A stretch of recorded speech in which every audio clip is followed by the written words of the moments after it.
Hello and welcome. This is something a bit different and probably weird, but I love to cook and do homemaking activities, and I have my own art shop as this channel indicates, but one day I hope to sell my own baked goods locally. That's kind of far off. But I also really love horror and dark history, and some of the contrast between those two things is a bit strange, I know. But I was inspired by this series here to do my own version where I cook last meals and talk about the dark stories while working on my shop products and drawing for you. If you're new here, I also do cozy shop vlogs, packing orders, ASMR, even though I should be doing more of that, I've been sleeping on that, and reading creepypastas while showing artwork. I'll also provide the recipes that I use. Sometimes I'll have to make my own recipes as well. I currently don't have a lot of resources, so I'm avoiding the really big meals for now, and I'm focusing on the smaller ones, and also doing this to avoid food waste by splitting the meals with my family and friends when I make them. So I'll show the full thing when I sit down, but my portion will be way different, or I'll just show you my portion in and of itself. Barton K. Kirkham already had a robbery under his belt when he was discharged from the Air Force for being absent without a reason, but it was less than a year later when he found himself in the back room of a grocery store with two dead bodies, one of them a 50-year-old man and the other a 37-year-old mother of four. Both of them had been murdered by Barton himself, but how did he get here? First, let's get our Chef Kawasaki on and I'll see you in the backstory portion.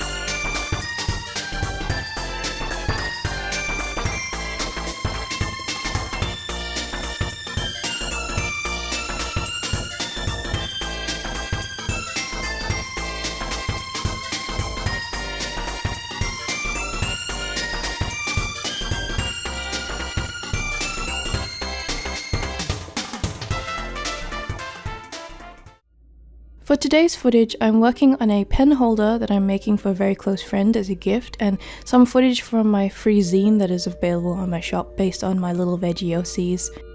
Our story starts in the 1930s.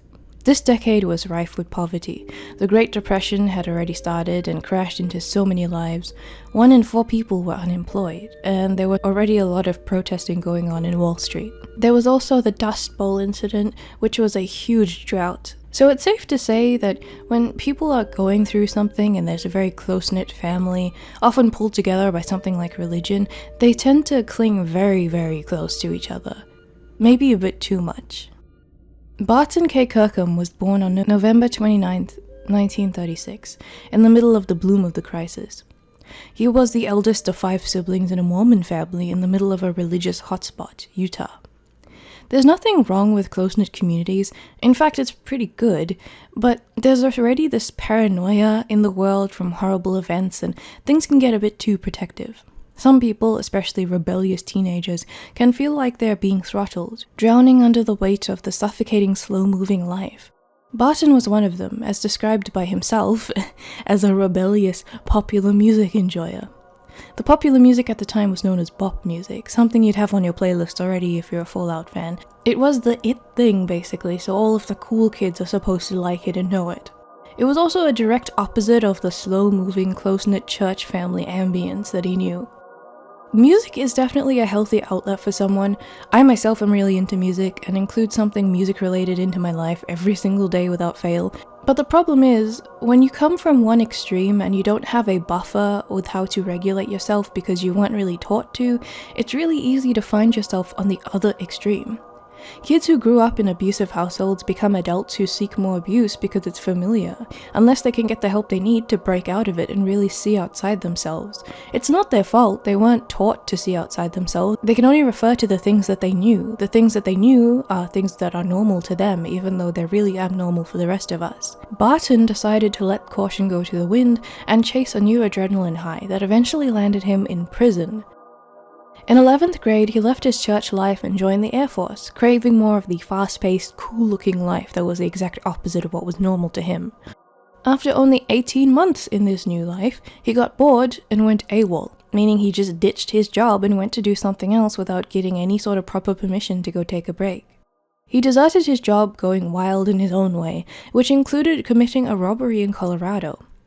As far as I could find, no one died in this one, and he was sent to a reform school for 9 months before being released into the world again, and dishonorably discharged from the Air Force. Now, he wasn't even locked into a job. He could do whatever he wanted.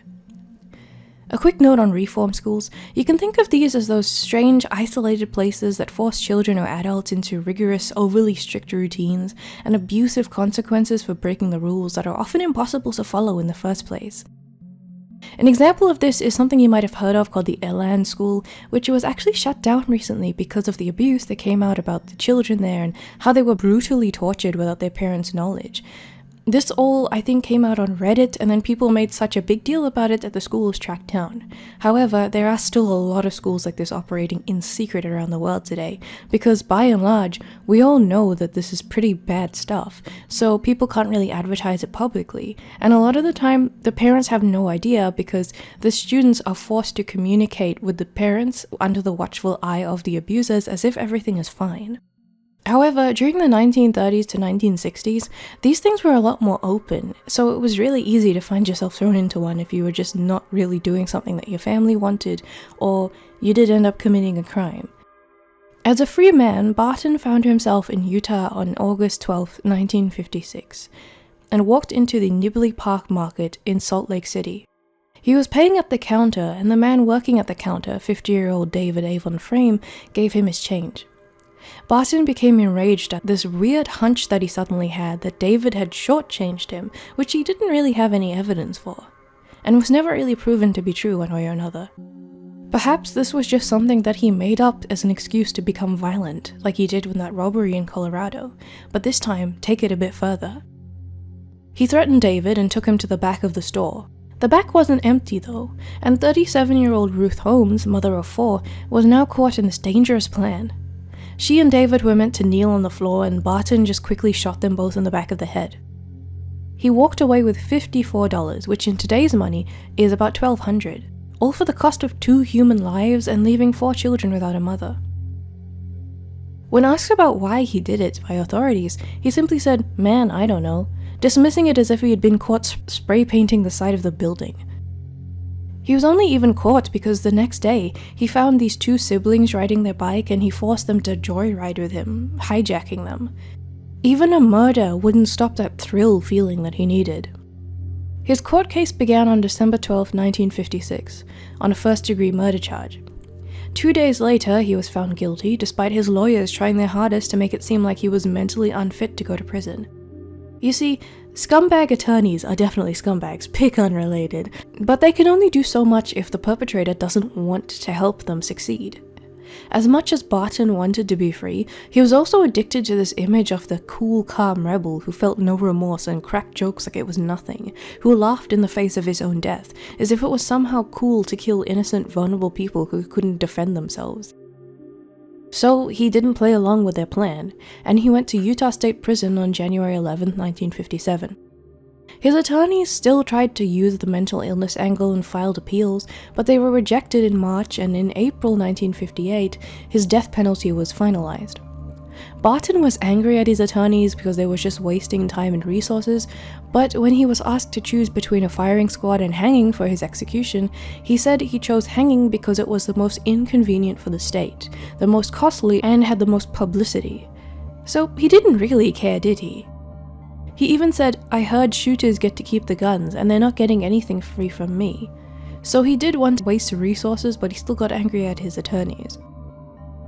In prison, he had to wait a few months before he was executed, so he used this time by keeping up with the newspapers on his own case, psychology literature, and being a shithead in ways that he couldn't get punished for.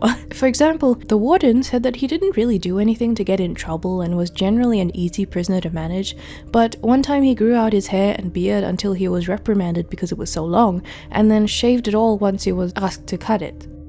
He also joked a lot about religion, salvation, and his own upcoming death. Now, remember what I said about reform schools? I wonder how much of his experience there played into the way that he was acting in prison, because they're basically the same thing. Granted, he was in reform school because he did something wrong, but how many times have people ended up in these schools purely because of things they can't control? In the airline school I mentioned, there were a lot of disabled kids who were placed there and forgotten as a way to push them away by neglectful families, and teenagers who did have troubles, but the troubles came from something else that a more professional doctor could have tried to figure out instead of abusing them. Not that the family was at fault because they didn't really know. How did Barton react to being around those type of lost souls? Especially since he had already fought to break out of his own quiet church town, which he found suffocating. So he was a man who ended up from one prison to another to another. He was only 21 when he was executed, so his entire life was regimen and strict rules, and when he had the freedom, he chose to act in extreme ways, taking the freedom from others. In June 1958, he got a final hearing and his attorneys once again told him to act crazy because they couldn't get him off this charge. He ignored them, saying that he felt lonely and had no remorse for the senseless murder. That is, until a few minutes before the trial ended, when his bad guy persona fell away and he finally revealed how scared of death he really was. He begged for them to go easy on him and send him to the madhouse, but they said no. He said, "I don't want my life. My parents are the ones who want me commuted. They think that you can be rehabilitated in prison, but rehabilitation comes from within." He also said, "There was so much hate in me then, and it keeps building up, and there was no release for it, and I didn't care what happened. The doctor said I felt justified, but I killed those people, and they were right. I did. It was revenge I was after. The love that I was denied because my parents spent so much time doing church work, and they still do, and forcing me to stay home and lead the life they wanted me to lead. I got my revenge, and I'm not sorry now, and I'll never be. I've had enough of it. I want to die. I'm fed up with it all. I did kill those people to hurt my parents, and their good standing in the church. Who failed me? It was not only my parents, but myself and a lot of others. My life is a real mess now, and I will be glad when it is all over with."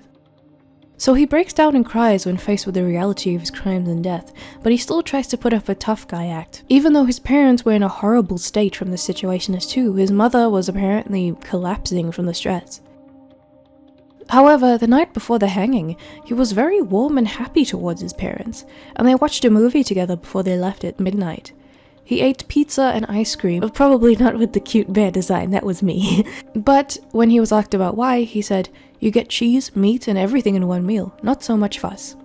He also played the piano with the prison staff as he ate his meal, and joked about his own death coming in a few hours. Then, on the dawn of June 7th, 1958, he was hanged on the prison pastures.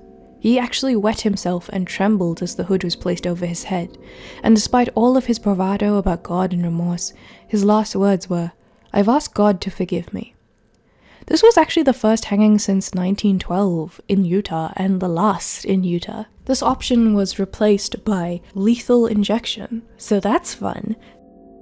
Anyways, if you want the pizza dough recipe, I basically used a recipe that should yield you about one fairly good pizza, but I cut the portions in half when I was making them because I was just making a smaller one. As for ice cream, I actually do have an anglaise recipe that I learned in culinary school. I didn't use it because I don't have an ice cream machine, so I just got a cute little one because I thought it was nice.